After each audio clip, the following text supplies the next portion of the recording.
नसीब का धनी।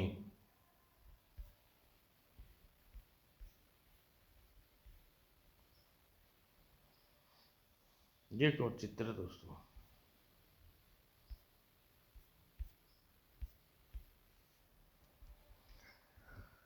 रजतपुर राज्य में विनायक नाम का एक युवक अपनी दादी माँ के साथ रहता था। वह शरीर से अट्ठा कट्टा, स्वभाव से आलसी था। वह कुछ भी करता धरता नहीं था। बूढ़ी माँ के पास पड़ोस में अनाज की पिसाई करके अपना गुजर बसर करती। सोचती थी कि विनायक जवान होगा तो मेरे बुढ़ापे का सहारा बनेगा। यह तो निकट्टू मेरे गले का बोझ बन गया। मेरे भाग्य में शायद सुख लिखा ही नहीं है। एक दिन नगर में मटर गश्ती करते पश्चात विनायक अपनी झोपड़ी की ओर वापस लौट रहा था। ओह, लगता है इस गुड़िया की टांग टूट गई। अगर कोई गाड़ी इधर से आ गई तो इसका क्या हाल होगा। पहिए नीचे कुचल कर मर जाएगी बेचारी। उसे घायल गुरैया पर दया आई। उसने झुककर गुरैया को उठाया और अपनी हथेली पर रखकर झोपड़ी की ओर चल दिया। जब वह झोपड़ी में पहुंचा, अरे यह क्या बुला उठा लाया। माँ, यह बेचारी घायल सड़क पर पड़ी थी। तरस खाकर मैं इसे उठा लाया। तरस खाकर तू इसे उठा लाया, पर इसको चुग्गा कहाँ से खिलाएगा। जा फेंका किसी बिल्ली के आगे।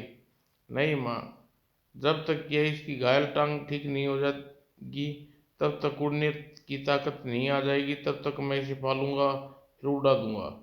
हूँ, अब यही चौसला बाकी रह गया था। विनायक ने माँ की नाराजगी का कोई ख्याल नहीं किया। वह टूटे हुए घड़े में घास का बिछाने पर गुड़िया को लौटा दिया। गुड़िया रानी, तू आराम कर, अभी तेरे खाने के लिए गेहूं के दाने लाता हूँ। गुरैया घास के बिछौने पर लेटा विनायक गेहूं की पीसती माँ के पास पहुंचा और उसके थोड़े से गेहूं के दाने लेकर गुरैया के पास रख दिए। अब प्रतिदिन विनायक गुरैया की दाना पानी खिलाता। चलो, इस निकट्टू को कोई काम तो मिला, वरना सारे दिन चारपाई तोड़ता रहता था और घायल टांग की मरम पट्टी करता, उसका खूब ख्याल रखता। एक दिन विनायक अपनी झोपड़ी से बाहर गुरैया की लीक को लिए बैठा था। सुनो सुनो सुनो भाइयों, सुनो। महाराज ललित सेन महाबली की पहाड़ियों पर एक महल बनाना चाहते हैं। पहाड़ी पर जो मजदूर महल की नींव खोदने गए हैं, असफल होकर लौटे हैं। पहाड़ी पर कठोर चट्टान से टकराकर मजदूरों की कुदाल फावड़े एक ही बार में टूट जाते हैं। महाराज ने घोषणा की है, जो बलशाली कठोर चट्टानों की छाती पर महल की नींव खोद देगा, उसे मुंह मांगा पुरस्कार दिया जाएगा। तब गुरैया ने विनायक से कहा, विनायक, बहुत अच्छा मौका है। महाबली का महल की नींव खोदकर तुम राजा ललित सेन के मुंह मांगा पुरस्कार पा सकते हो। अरे गुरैया, तुम तो मनुष्य कितने बोल रही हो, आखिर कौन हो तुम। विनायक के समय आने पर मैं तुम्हें मेरे विषय में भी पता चल जाएगा, लेकिन इस समय मैं जो कह रही हूँ वैसा करो। गुरैया न जाने कितने मजदूर महाबली की पहाड़ी पर नींव खोदने में असफल रहे। मैं भला उस दुष्करी कार्य को कैसे कर सकता हूँ। इसका जिम्मा मुझ पर छोड़ दो। मैं तुम्हें इस बात की ऐसी कुदाल दूंगी जिसके द्वारा तुम आसानी से पहाड़ी पर महल की नींव खोद सकते हो।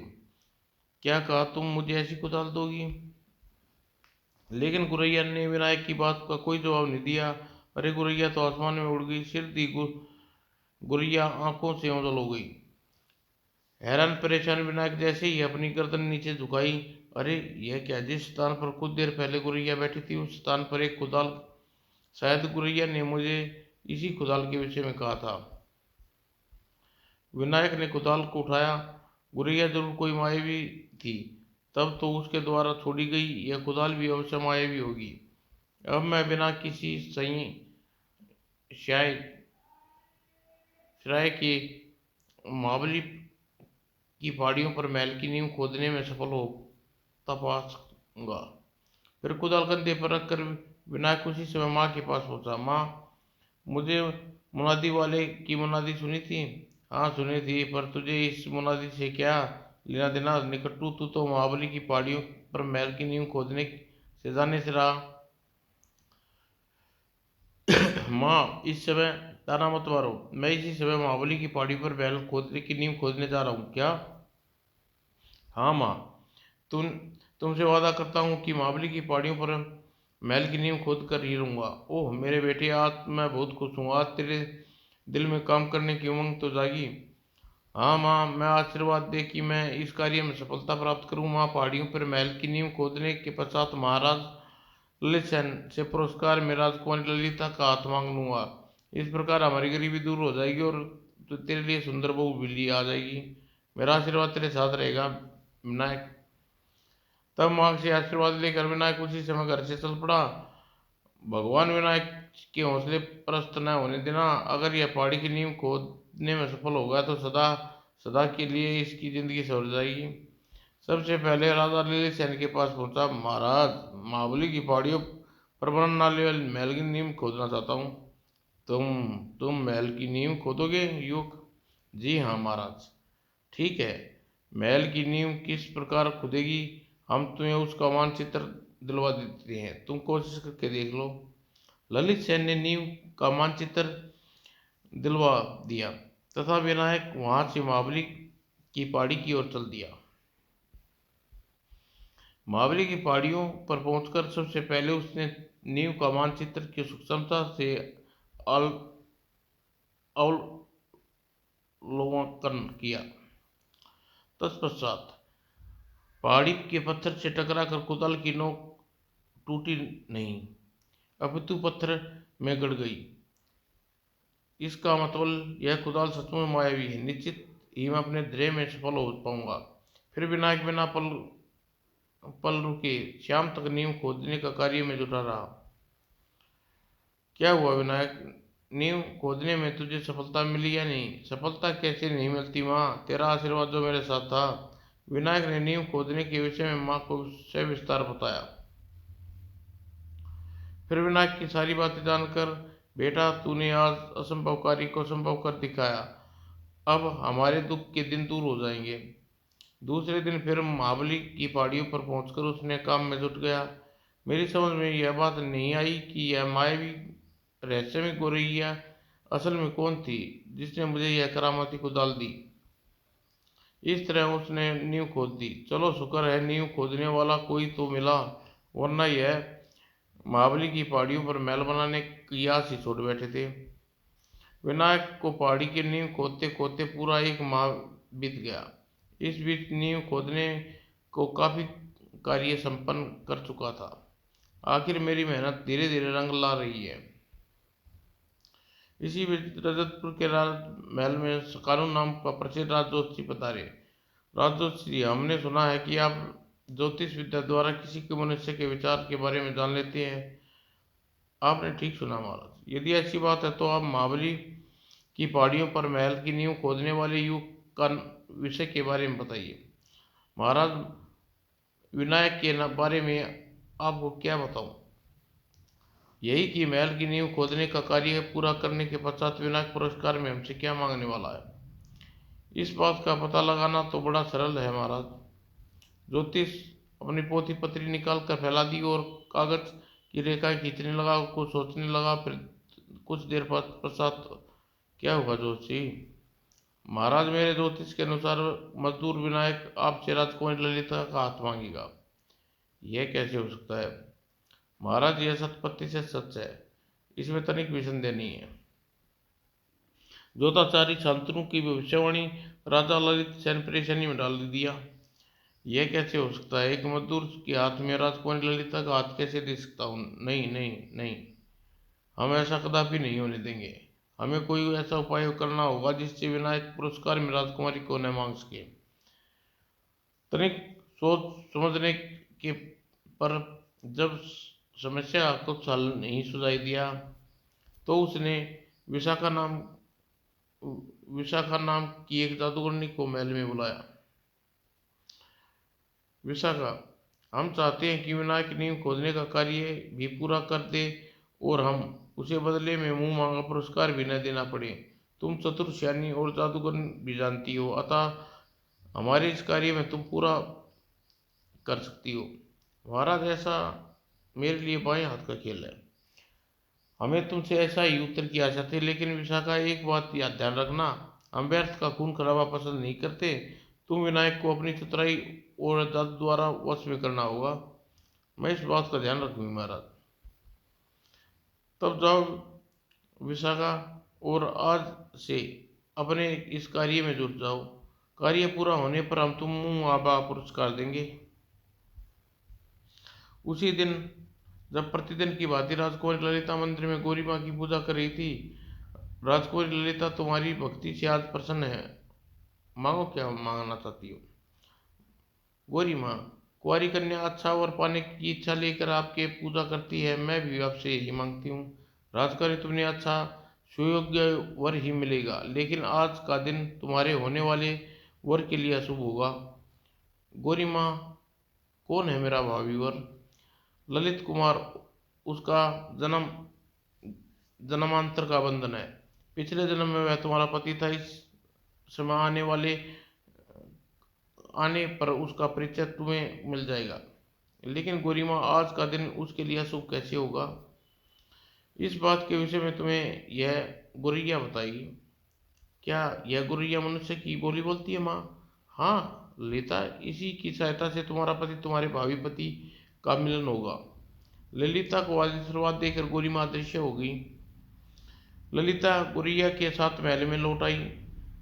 गोरी माँ की बातों ने तो अब मुझे असमझ में डाल दिया। अपने कक्ष में जाते ही मैं इस गुरैया को अपने भावी पति पर आने वाले संकट के विषय में पूछूंगी। कक्ष में पहुंचकर, गुरैया, गोरी माँ कह रही थी कि तुम मेरे भावी पति मेरे बीच जन्मांतर का संबंध है, कुछ बताओ। राजकुमारी, गौरी माँ ठीक कह रही थी। इस संबंध में तुम्हें तुम्हारी पूर्वजन्म की कथा सुनाती हूँ। आने आज से 20 वर्ष पहले की बात है, जब जैतपुर में दीनदयाल नाम का एक दुल्हा रहता था। वह करगे से बहुत सी चीजें बनाया करता था, उसकी कारीगरी देखकर लोग दंग रह जाते थे। एक बार की बात है, वह कर इस किसी कार्य में पड़ोसी मिसलगढ़ी गया हुआ था। वह अपने साथ नगर वह वहां से अपने नगर वापस आ रहा था। अरे इस समय बियाबान जंगल में करगे की आवाज, कौन कपड़ा बुन रहा है? उसने चारों ओर उत्तर से दृष्टि घुमाई। दूर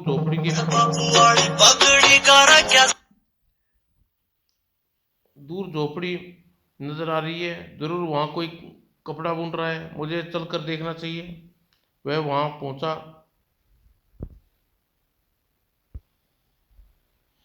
अरे यह तो किसी ऋषि का आश्रम है। जब सारंग ऋषि का आश्रम था, दिन दीनानाथ आश्रम में जा सारंग ऋषि को प्रणाम करता हुआ बोला, ऋषिवर, एक बात मेरी समझ में नहीं आई। आश्रम में कौन दुल्हा बिना कपड़ा बुन रहा है, और क्यों? वेद मंत्रों की आवाज के स्थान पर आश्रम में करगे की आवाज कैसे गूंज रही है? उसकी बात सुनकर सारंग ऋषि मुस्कुराए। तत्पश्चात उसे ले जाकर एक कुटिया के द्वार पर पहुंचा। युवक, यह मेरी पुत्री रूपा है, यही इस आश्रम में कपड़ा बुनती है। रूपा आपकी पुत्री है? मैं कुछ समझा नहीं। ऋषिवर, आप विवाहित हैं? मैंने तो सुना था कि वन में रहने वाले ऋषि मुनि ब्याह नहीं करते। तुमने ठीक सुना था युवक, मैं अविवाहित ही हैं। फिर रूपा आपकी पुत्री कैसे हुई ऋषिवर? युवक, रूपा हमारी धर्मपुत्री है, वास्तव में एक दुल्हे की बेटी है। अच्छा, फिर यह आप अपने पिता के पास न रहकर आप के आश्रम में क्या क्यों रह रही है? यह एक बड़ी दुख भरी कहानी है युवक। आज से 2 वर्ष पूर्व रूपा अपने पिता के साथ वन से गुजर रही थी। तभी एक सिंह ने इसके पिता पर हमला कर दिया। अब पिताजी रूपा के पिता को बुरी तरह घायल कर दिया। तभी नदी में स्नान कर आश्रम की ओर लौट रहा था। घर उधर से गुजरा था कि बचाओ, ओह यह सी आदमी को मारकर खा जाएगा। मैंने अपने स्थान पर खड़े खड़े ही जोर से आवाज लगाई, सी राज रुक जाओ। तत्काल ही हिंसक हुए सी ने मेरे शब्दों का असर हुआ, वह वन जहां था वहां रुक गया। तब मैंने उसे फटकारते हुए कहा, सिराज, तुम ये वन के राजा हो, तो अपने वन में आए अतिथि का इस प्रकार स्वागत किया जाता है? तुमने इस निरपराध मनुष्य को बार करके ठीक नहीं किया। आह! मेरी पुकार सुनकर सिंह का शर्म से झुक गया और वहां से चला गया। मैं उस घायल आदमी के पास पहुंचा। आह! कौन हो भाई?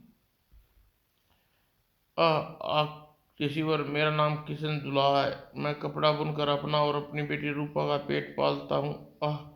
दूसरे गांव के हाट में अपना बुना हुआ कपड़ा बेचकर इधर लौट रहा था कि पीछे से सिंह ने हमला कर दिया। रो नहीं बेटी, तुम्हारे पिता को कुछ नहीं होगा, ये ठीक हो जाएंगे।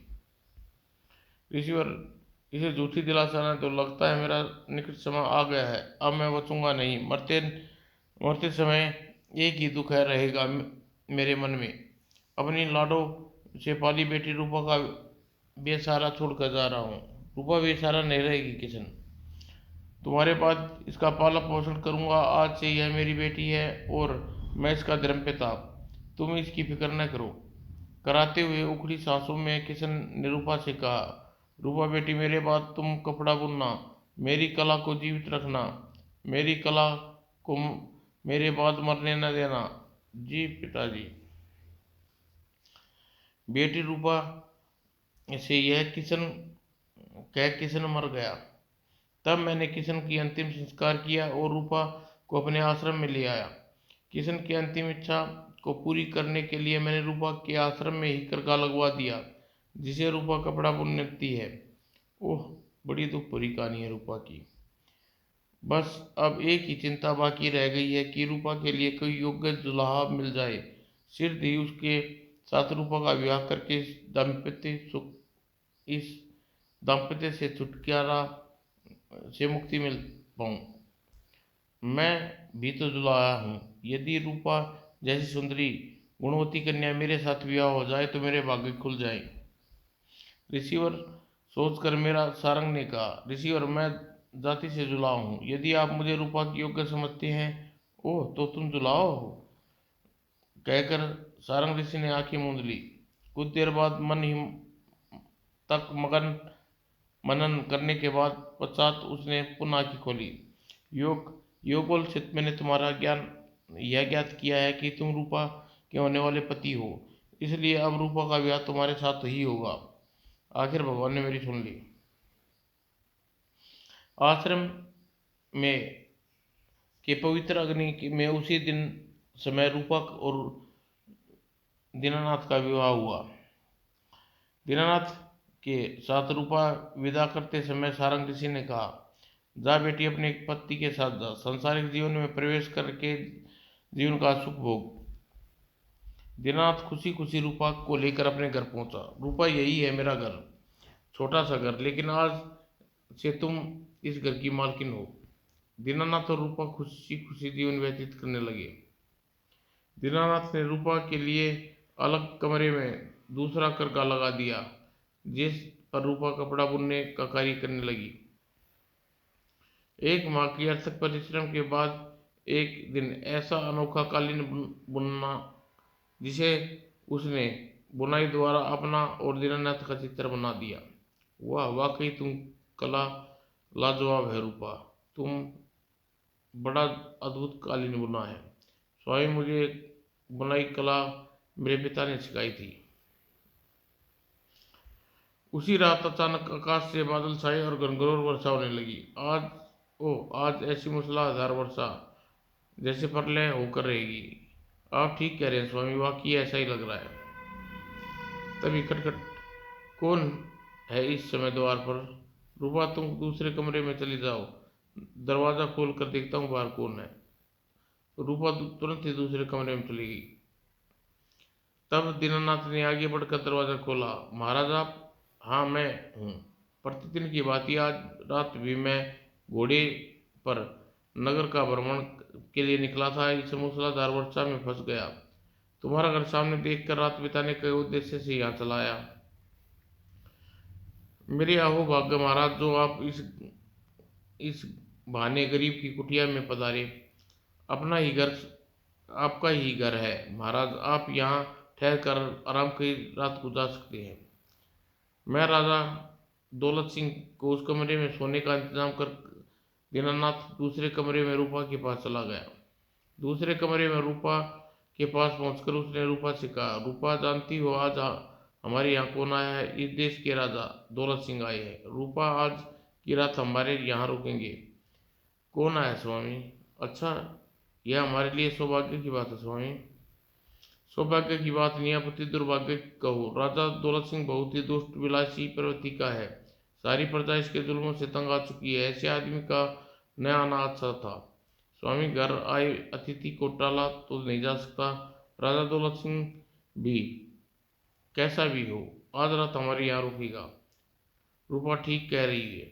आंखें देखते मक्खी को निगलना ही पड़ रहा है। दूसरे कमरे में लौटा दौलत सिंह सोच रहा था, इस बारिश में की ऐसी तैसी, इसके कारण इस नीच जुलाहे के घर में रुकना पड़ा। अगर हमें वर्षा होने का जरा भी पूर्वानुमान होता तो हम भूल कर भी आज रात नगर की गश्त पर निकलते।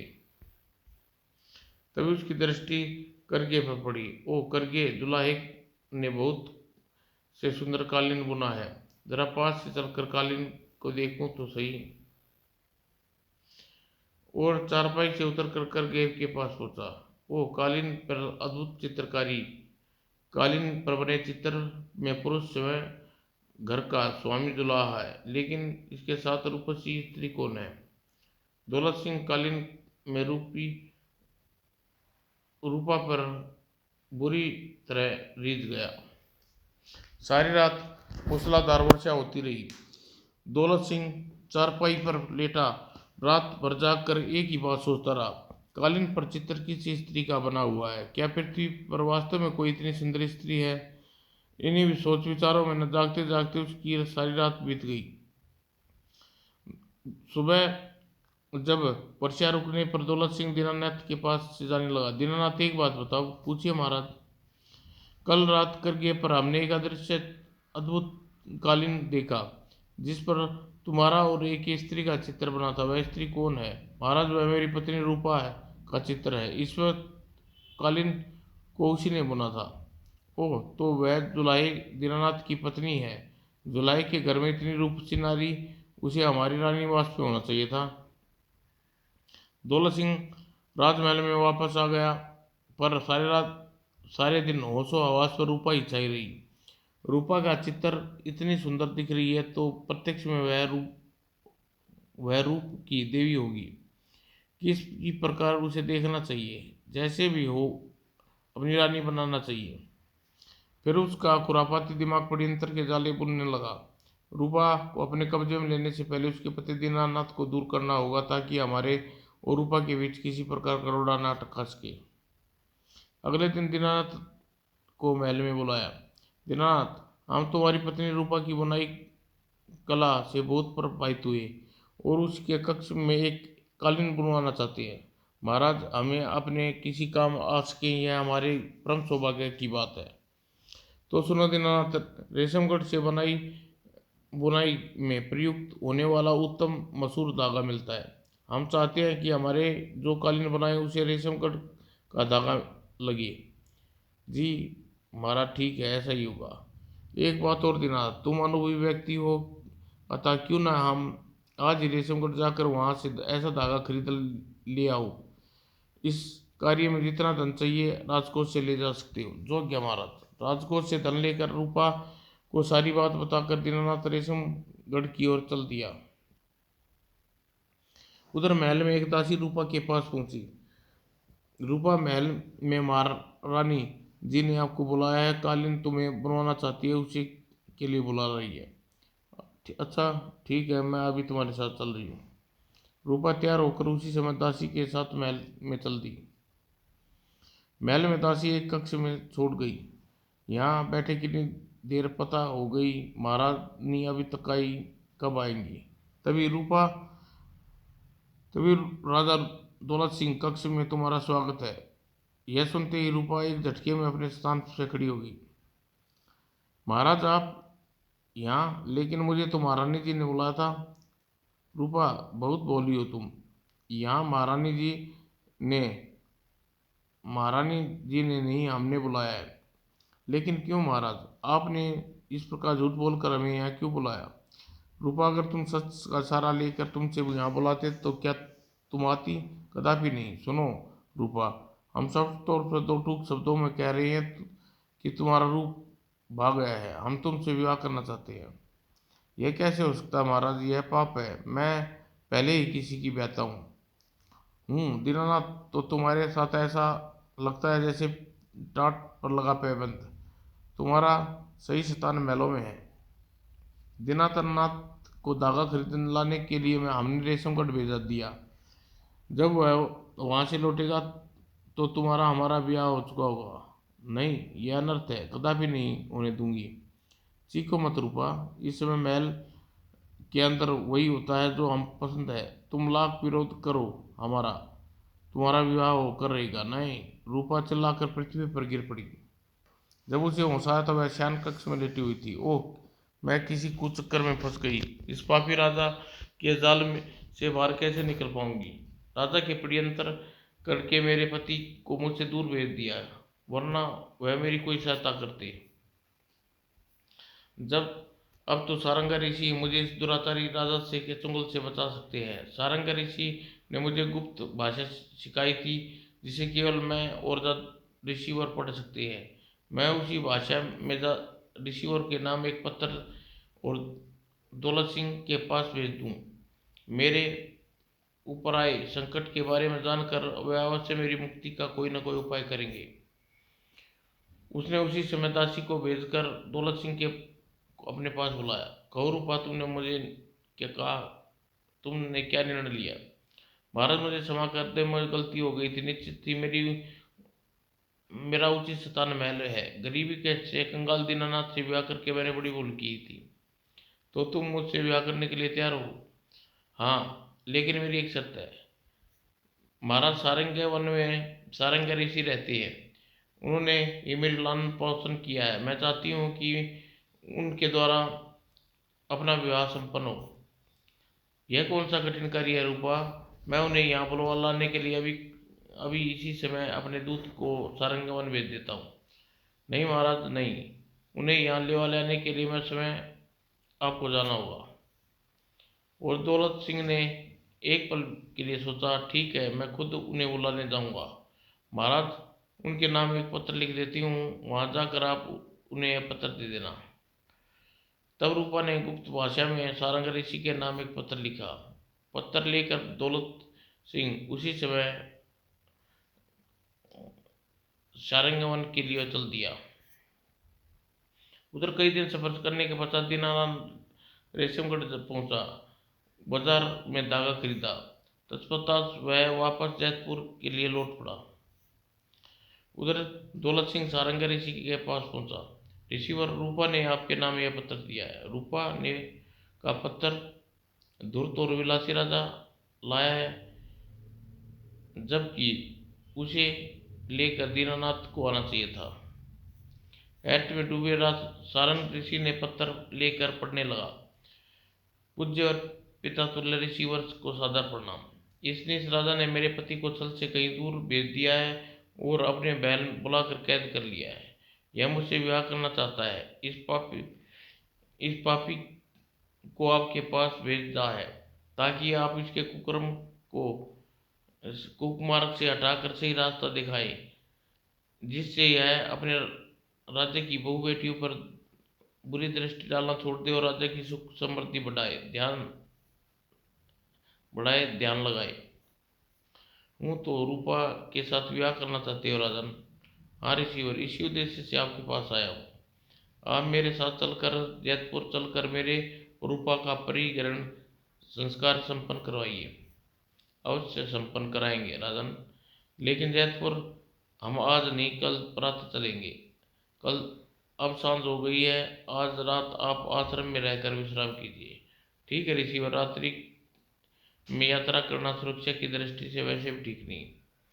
अतः हम रात दौलत सिंह सारंग ऋषि के आश्रम में रुक गया। राजन, यहाँ आप जानते हो कि मरने के पश्चात मनुष्य अपने कर्मों के अनुसार स्वामी नरक प्राप्ति होती है। इस साधारण सी बात को भला कौन नहीं जानता ऋषिवर? तो आपको इस साधारण सी बात को भूलकर क्यों नरक की ओर अग्रसर हो रहे हो राजन? यह आप क्या कह रहे हैं रिसीवर? मैं ठीक कह रहा हूँ राजन।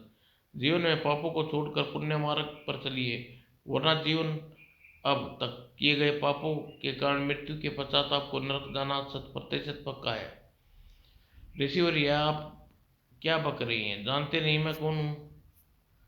राजन, इतना अभिमान अच्छा नहीं। राजा हो या रंक, एक न एक दिन सबको मरना है। अपने कर्मों के अनुसार सबको नरक या स्वर्ग भेजना पड़ता है। ऋषि, और लगता है आपको अपने तान पर बहुत घमंड है। बार बार स्वर्ग नरक का बखान कर रही हैं। यदि आप मुझे प्रत्यक्ष में यह दिखा सके कि मृत्यु के 50 स्वर्ग जाऊंगा या नरक, तो मैं आपकी विद्वता का लोहा मान जाऊंगा, अन्यथा इसी समय आपको मौत के घाट उतार दूंगा। राजन, जीवन मरण में आपका कोई नियति भगवान का अधिकार होता है, फिर भी आपको योग बल द्वारा मरने के पश्चात आपके कर्मों का फल दिखा सकता हूँ। यह कह सारंग ऋषि समाधि में बैठ गए और अगले ही पल वो यह धुआं कैसा, और अगले पल जब धुआं छटा, आह आह, पापी राजा, जीवन और तूने पाप किए, उन पापों का फल भुगतने का समय आ गया है। बचना चाहता है तो जल्दी से इस ओर से चीर दो, आरी से चीर दो। जो गया यमराज, नहीं, मुझ पर ऐसा जुल्म न करो। एकाक सब कुछ लुप्त हो गया। दौलत सिंह अपने भयानक परिणाम देखकर बुरी तरह दहल उठा। ऋषि, और मैं बहुत पापी हूँ, मुझे नरक जाने से बचा लीजिए। आप कोई सिद्ध योगी हैं, आप चाहे तो मुझे नरक की यातना से बचा सकते हैं। सारंग ऋषि ने आंखें खोलकर उसकी ओर देखा। राजन, अब तो तुम्हें प्रत्यक्ष देख लिया, मृत्यु के पश्चात तुम्हारी क्या गति होगी? राजन, जिस प्रकार एक ऋषि का धर्म संसार में विपरीत होकर संन्यास में ही आस्था रखनी होगी, और इसी प्रकार एक राजा का धर्म होता है कि वह प्रजा का वत्सल हो, उसका सुख दुख बांटने वाला हो, प्रजा की बहु बेटियों पर बुरी नजर रखे, फिर उसके धर्म से विमुख होकर राक्षस धर्म को अपना लिया। राजन, क्यों अपनी प्रजा पर जुल्म ढा रहे हो? यह सुनकर दौलत सिंह का शर्म शर्म से झुक गया। यह देख सारंग ऋषि, राजन, अब आप रूपा से व्याकरण करके अपने पापों में वृद्धि करना चाहते हैं? नहीं ऋषिवर, नहीं। मैं आपने मेरी बंद आंखें खोल दी। मैं अपने पापों का प्रायश्चित करना चाहता हूँ। प्रायश्चित करने के लिए तुम्हें इंद्रजीत यज्ञ में सरोवर में स्नान करना होगा। उसके सरोवर में स्नान करने से मनुष्य के सब पापों का नाश हो जाता है। ऋषिवर, आप मुझे उस स्थान के विषय में बताइए जहाँ इंद्रजीत यक्ष का सरोवर है। मैं इसी समय सरोवर में जाकर नहाकर पापों का प्रायश्चित करना चाहता हूँ। राजन, वह सरोवर में स्नान करना इतना सरल कार्य नहीं है जितना तुम समझ रही हो। उस सरोवर में मुनि के वही मनुष्य स्नान कर सकता है जो इंद्रजीत यक्ष के पूछे प्रश्नों का सही सही उत्तर दे। ओह, तब तो जीवन भर उस सरोवर में नहीं नहा सकता। ऋषिवर, भला मुझे इतनी बुद्धि कहाँ कि जो यक्ष के द्वारा पूछे गए प्रश्नों का उत्तर दे सकूं? मेरा तब तक का सारा जीवन तो मारकाट और भोग विलास में ही बीता है। राजन, जहाँ चाह वहाँ राह होती है।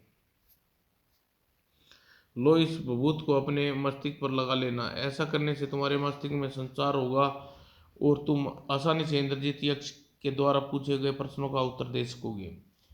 राजा दौलत सिंह ने तत्काल ही सारंग ऋषि से आदेश का पालन किया, उसकी दी भभूत माथे पर लगा ली।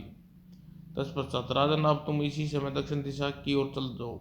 सुबह को फटते ही इंद्रजीत यक्ष के सरोवर के किनारे पहुंचोगे। जो गया ऋषिवर। दौलत सिंह, तुम अपने पापों का प्रायश्चित करके चल दिए, लेकिन अब रूपा व दीनानाथ का कोई भला नहीं होगा। विधाता ने उन दोनों की किस्मत में जुदाई लिखी है, अतः उसे कोई नहीं रोक सकता।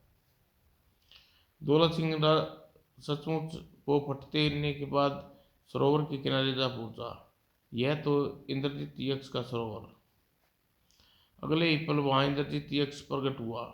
दौलत सिंह, मेरे सरोवर में स्नान करने आए हो? हाँ इंद्रजीत यक्ष, तुम मेरे सरोवर में तभी नहा सकते हो जब मेरे दो प्रश्नों का सही सही उत्तर दोगे। मेरे प्रश्नों का उत्तर दे बिना यदि सरोवर में नहाने की चेष्टा करोगे तो पत्थर के इन प्रतिमाओं की तरह तुम भी पत्थर की हो जाओगी। ठीक है यक्ष, मैं प्रश्न पूछो, तुम्हारे प्रश्नों का उत्तर देकर सरोवर में नहाऊंगा। मेरा पहला प्रश्न है, ऐसा कौन से दो बटोई हैं जो नहीं रुकते, हमेशा चलते रहते हैं? यक्ष, ऐसे दो बटेऊ बेटियों के नाम सूरज और चंद्रमा हैं जो कभी नहीं रुकते, हमेशा चलते रहते हैं। ठीक है, अब मेरे दूसरे प्रश्न का उत्तर दो। दुनिया में सबसे ज्यादा क्षमावान कौन है? यक्ष, दुनिया में दो सबसे ज्यादा क्षमावान है, एक तो पृथ्वी और दूसरी नारी। ये दोनों सबको क्षमा कर देती हैं। मुझे खुशी है राजन कि तुमने मेरे प्रश्नों का सही सही उत्तर दिया, अतः अब तुम निर्भय होकर सरोवर में स्नान कर सकते हो। धन्यवाद यक्ष। और इंद्रजीत ने तुरंत यक्ष अदृश्य हो गया। तब दौलत सिंह ने सरोवर में स्नान किया। सरोवर में स्नान करने के पश्चात, ओह, मुझे ऐसा प्रतीत हो रहा है जैसे मेरे अंदर से ऊपर से बड़ा भार उतर गया। अब मैं अपने पूर्ण पापों का प्रायश्चित कर लिया है, अतः मैं जीवन भर सत्य और अहिंसा के मार्ग पर चलूंगा, प्रजा के सुख दुख का ख्याल रखूंगा। मन में यह प्रण लेते हुए वह वहां से जैतपुर की ओर चल दिया। कई दिनों तक यात्रा करने के बाद रेशम का धागा खरीद कर दीनानाथ वापस जैतपुर पहुंचा। क्यों न महल जाने से पहले रूपा से मिलता चलूं, न जाने मेरे बिना रूपा ये दिन कैसे बिताए होंगे। यह सोच वह अपना घोड़ा अपने घर की ओर मोड़ दिया। जैसे ही घर के बाहर पहुंचा, अरे दीनानाथ, तुम कब आए? अब तुम्हारा सब कुछ लुट गया? क्या हुआ काका? दीनानाथ, जिस दिन तुम रेशम लेने गए थे उसी दिन दौलत सिंह की दासी तुम्हारे घर आई। न जाने उस दासी ने क्या कहकर रूपा को अपने साथ महल ले गई। तब से अब तक 15 दिन बीत गए हैं। बीत जाने के पश्चात भी रूपा महल से वापस नहीं लौटी। क्या? नहीं काका, ऐसा नहीं है कहो। दीनानाथ, तुम जानते हो कि राजा दौलत सिंह कितना अय्यास और दुराचारी है। महल में अब तक रूपा पर दौलत सिंह ने न जाने कितनी बार अत्याचार ढाए होंगे। क्या पता रूपा इस दुनिया में है या नहीं। बद्दहवासा दीनानाथ अपने घर के अंदर प्रविष्ट हुआ। हे भगवान, रूपा का अपहरण करके के लिए राजा दौलत सिंह ने मुझे धागे खरीदने के लिए रेशमगढ़ भेजा था। ओह मेरी प्यारी रूपा, मैं तुम्हें अकेला छोड़कर चला गया। क्यों गया? अवश्य ही रूपा अत्याचार ढाकर दौलत सिंह ने उसे मार दिया होगा। अब रूपा ही जीवित नहीं रही तो मैं जी कर क्या करूँगा, मुझे भी मर जाना चाहिए। यह सोच उसने धागे में रंगने वाली ऐसे विशेष रस का प्याला उठाया और जो विषैला था, और विष को तुरंत अपना असर किया और परिणाम स्वरूप दीनानाथ ने प्राण पखेरु उड़ गए। उधर दौलत सिंह महल में रूपा के पास पहुंचा। रूपा, सारंग ऋषि ने मुझे के पास भेजकर तुमने मेरे ऊपर बहुत उपकार किया है, इसके लिए मैं तुम्हारा आभारी हूँ, और साथ ही तुम्हें तुम्हारे साथ किए जाने वाले अपराध के लिए क्षमा मांगता हूँ। लगता है ऋषिवर ने इस पापी को सही रास्ता दिखा दिया। दौलत सिंह उसी समय दासी को बुलाया और आदेश दिया, दासी जाओ, रूपा को आदर सहित इसके घर छोड़ाओ। जो गया महाराज। रूपा जब घर आप वापस पहुंची, स्वामी जी क्या हुआ आपको? दौड़कर दीनानाथ के शव के पास पहुंची। जैसे उसने दीनानाथ की नाड़ी पर हाथ रखा, ओह, इसकी तो नाड़ी बंद है। क्या इनकी मृत्यु हो गई? इस बात का अभ्यास होते ही दीनानाथ के शव पे गिरकर विलाप कर उठी। भू, मेरे स्वामी जी नहीं रहे तो अब मैं जी कर क्या करूंगी। और अगली पल खचा और गुड़िया ललिता को इतनी कहानी सुनाने के पश्चात बोली, रूपा राजकुमारी जी, इस प्रकार रूपा और दीनानाथ का दुखद अंत हुआ। मरने के पश्चात रूपा अपने घर रूप में दीनानाथ और विनायक के नाम उस युवक के रूप में जन्म लिया जो इस समय पहाड़ी पर नींव खोदने का कार्य कर रहा है। तो मेरा विवाह एक नींव खोदने वाले मजदूर से हुआ गुरैया। राजकुमारी राजकुमारी जी, गरीब विनायक गरीब सही, लेकिन वह मेहनती और दयालु है। उसकी दयालुता की परीक्षा लेने के लिए ही मैं एक बार घायल होकर उससे मिली थी। उसने सच्ची सेवा भाव से मेरी देखभाल की। राजकुमारी जी, आपका विवाह युग के साथ होगा। दूसरी बात, आपका विवाह करने के पश्चात भला वह गरीब कैसे रह सकता जाएगा? उस अवस्था में तो गरीबी स्वयं उससे दूर हो जाएगी राजकुमारी जी। लेकिन गुरैया, गोरी माँ ने कहा था कि राज का दिन मेरे होने वाले पति के लिए अशुभ होगा। क्या तुम बताओगी गुरैया, आज मेरे भावी पति पर किस प्रकार संकट आने वाला है? अवश्य राजकुमारी जी। तब गुरैया ने राजा ललित सेन और विशाखा जादूगरनी के बीच वार्तालाप के बारे में बता दिया। सारी बात बताने के पश्चात राजकुमारी जी, जादूगरनी विशाखा जादू के बल पर विनायक को अपने वश में करने के लिए महाबली की पहाड़ियों पर पहुंच चुकी है। सिद्धि वह जादू के प्रयोग से विनायक के ऊपर करने वाली है। ओ गुरैया, विनायक उस दुष्ट जादूगरनी के पंजे से किस प्रकार बचाया जा सकता है? क्यों नहीं राजकुमारी जी, कहो तो मैं अभी महाबली की पहाड़ियों पर जाकर विनायक को विशाखा के पंजे से छुड़ा लेती हूँ। तो मेरी अच्छी गुरैया, जल्दी से तुम महाबली की पहाड़ियों पर जाओ। गुरैया ने तुरंत महाबली की पहाड़ियों की तरफ उड़ गई। मुझे सपने में भी इस बात की आशा थी। पिताजी महाराज इतनी निस्तप किया हद तक गुजर नीचे गिर जाएंगे। उन्हें विनायक को किस प्रकार रास्ते से हटाना चाहा, यह सब सोचकर ही शर्म आती है। उधर महाबली की पहाड़ियों की नींद खोते विनायक के पास विशाखा जादूगरनी रूप बदल कर पहुंची। अरे बेटा, इन पत्थरों में की शिलाओं पर यह तू कैसे गड्ढे खोद रहा है? बूढ़ी माँ, यहाँ गड्ढे नहीं, राजा ललित सेन के लिए नींव खोद रहा हूँ। बड़ा निष्ठुर है राजा ललित सेन, जो तू जैसे किशोर को यह दुष्कर कार्य में लगा दिया। बूढ़ी माँ, तुम गलत सोच रही हो। मुझे इस कार्य में राजा ललित सेन ने नहीं लगाया, बल्कि मैं अपनी खुशी से इस कार्य में लगा हूँ, क्योंकि मुझे राजकुमारी ललिता से विवाह करना है। राजकुमारी ललिता से? तेरा विवाह तब होगा न मूर्ख, जब तू मेरे चुंगल से बच जाएगा। फिर बुढ़िया के वेश में जादूगरनी विशाखा दुलार भरे स्वर में विनायक से कहा, बेटा, आज थोड़ी देर मेरे पास बैठकर आराम कर ले, थक गया है। अच्छा बूढ़ी माँ, तुम कहती हो तो आता हूँ। विनायक काम छोड़कर उसके पास आ बैठा। विशाखा ने अपने झोले से लड्डू निकाले। ले बेटे, लड्डू खा ले। विनायक ने जैसे लड्डू का पहला ग्रास खोला, वह बकरे के रूप में परिवर्तन हो गया। चल मेरे बकरे, अब तो तेरा सारा जीवन घर के खूंटे में बंधा गुजर जाएगा। विशाखा अपने असली रूप में आ गई। तभी गोरैया वहां पहुंच गई। ओह, मेरे सिर पर इतना वजन कैसे हो गया? ऐसा लग रहा है जैसे दुनिया भर का भार बोझ मेरे सिर पर जमा हो गया है। गोरैया को गोरी माँ का आशीर्वाद प्राप्त था, अतः आशीर्वाद से गोरैया छोटे से शरीर में इतना भार कर लिया। उस भार से विशाखा पत्थर की शिला में धंसने लगी। कौन है मेरे सिर पर? विशाखा, तेरे सिर पर इस समय गोरैया के रूप में तेरी मौत सवार है।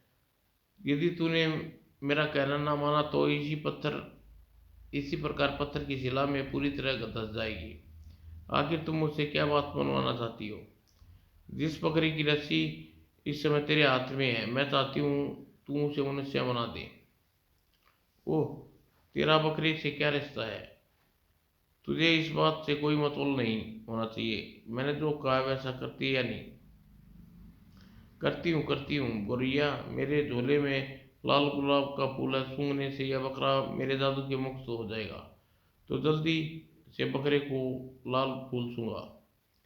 विशाखा ने धीरे धीरे गोरैया के बोझ से पत्थर में धंसती जा रही थी।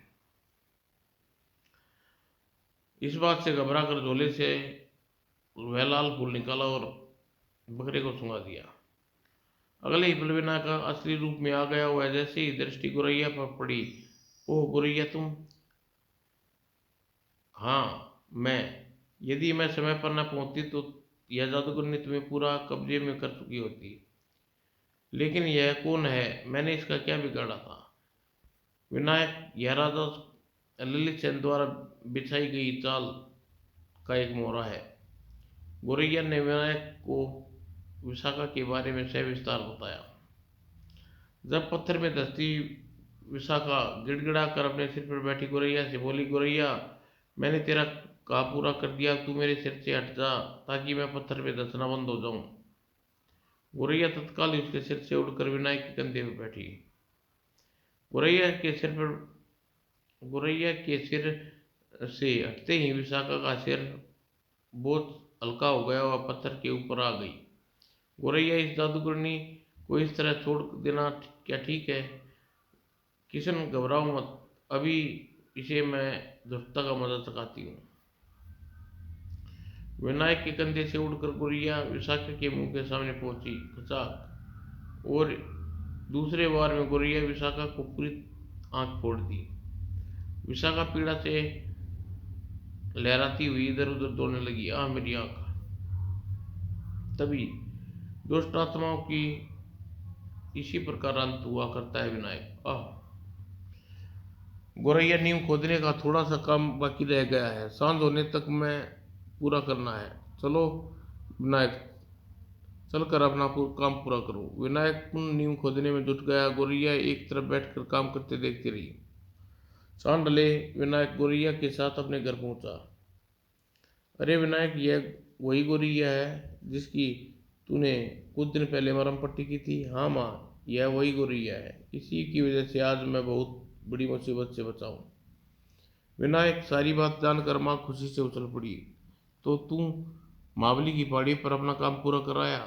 हाँ माँ, कल मैं शान से भरे दरबार में राजा ललित सेन से कुंवारी ललिता को हाथ मांग लूंगा।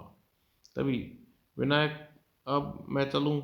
वहां महल में राजकुमारी ललिता मेरी प्रतीक्षा कर रही होगी। हाँ गुरैया, तुम जाओ।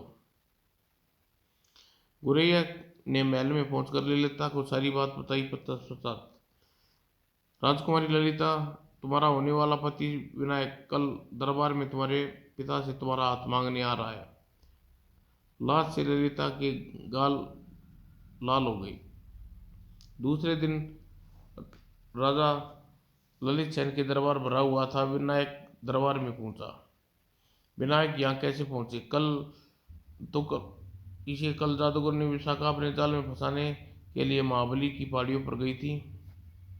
विनायक मुस्कुराता हुआ राजा ललित सेन के सामने खड़ा हुआ। महाराज, मैंने अपना काम पूरा कर दिया है, महल की नींव खोद दी है। अरे विनायक, तुमने असंभव को संभव कर दिखाया, मांगो, इसके बदले में क्या चाहिए? महाराज, मैं राजकुमारी ललिता का हाथ मांगता हूँ। यह कैसे हो सकता है विनायक? कहाँ राजकुमारी ललिता, कहाँ तुम?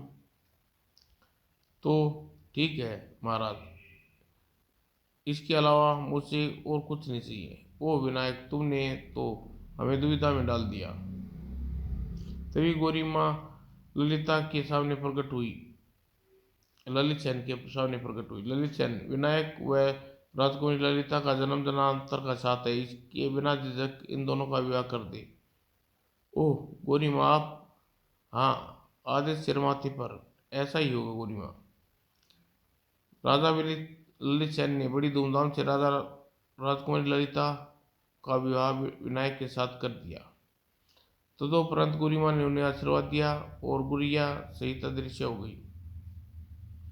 जब राजकुमारी ललिता का डोला विनायक की झोपड़ी के बाहर उतरा तो खुशी के मारे विनायक की माँ का बुरा हाल था। न जाने किस के भाग्य में आज जीवन में यह दिन देखना नसीब हुआ। राजा ललित सेन ने महाबली की पहाड़ियों पर एक भव्य महल का निर्माण कराया। तत्पश्चात उस महल को विनायक और ललिता को भेंट दे दिया। विनायक अपनी पत्नी माँ के साथ सुखपूर्वक वहां रहने लगा। समाप्त दोस्तों।